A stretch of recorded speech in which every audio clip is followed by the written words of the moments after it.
After the resurrection, Jesus met with his disciples for 40 days.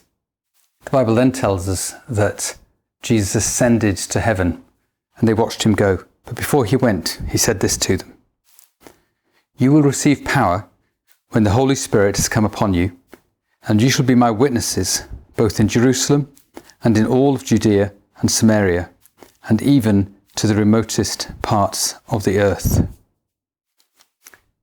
The disciples then went into hiding. They went into lockdown.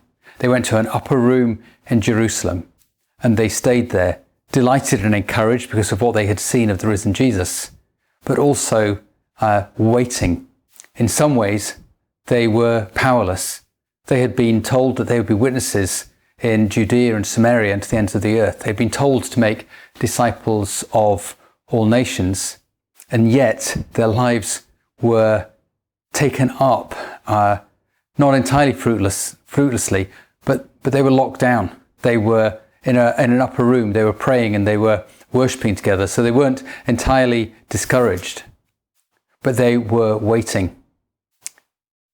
Then it says, sometime later, something rather exciting happened.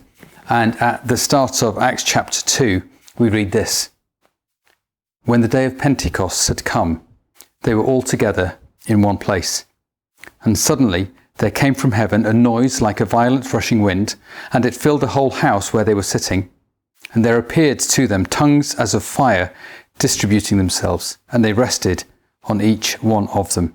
And they were all filled with the Holy Spirit, and began to speak with other tongues as the Spirit gave them utterance." What an exciting day, and what an incredible transformation.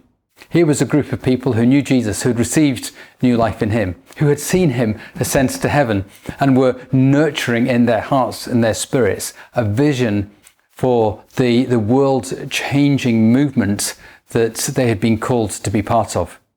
That's the movement that we're part of now. And even as we are in lockdown, I want to encourage you that the power of the Holy Spirit, the power of the one who came on that day of Pentecost, is the same as ever it was. So it says in the Bible that God never changes. It says about Jesus, he's the same yesterday, today, and forever. The same applies to the Father and the Spirit. The Holy Spirit, this weekend, this Pentecost, is here to empower us to be witnesses, not only in our neighbours, but throughout the whole world. I want to encourage you to devote yourself in prayer, to devote yourself in worship, to devote yourself to the Word, and to be in faith for the outpouring of the Holy Spirit. Ask God, even now, ask God for more of his Holy Spirit. It says that on that day of Pentecost, that the Holy Spirit, and they came and they began to speak in tongues. It says tongues of fire rested on each of them. The story goes on, it tells how they spilled out of the upper room and they started sharing the gospel in the streets. They started declaring the wonders of God as they were speaking in these new tongues that they had been given. Pentecost is one of the high points. In some ways, it's the birth of the church, where God comes to dwell in that temple through the person of the Holy Spirit. Can I encourage you to seek more of the Holy Spirit this Pentecost weekend? Can I encourage you to ask God to fill you? Can I encourage you to really engage with the promise that is held?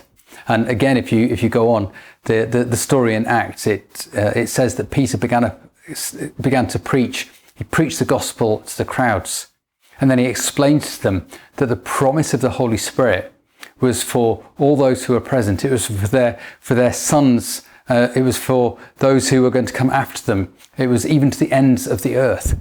Promise of the Holy Spirit. It was for everyone who was coming and was going to be part of this great movement. As the church was birthed, it was filled with the Holy Spirit. The plan remains that the church is still the place that is filled with the Holy Spirit.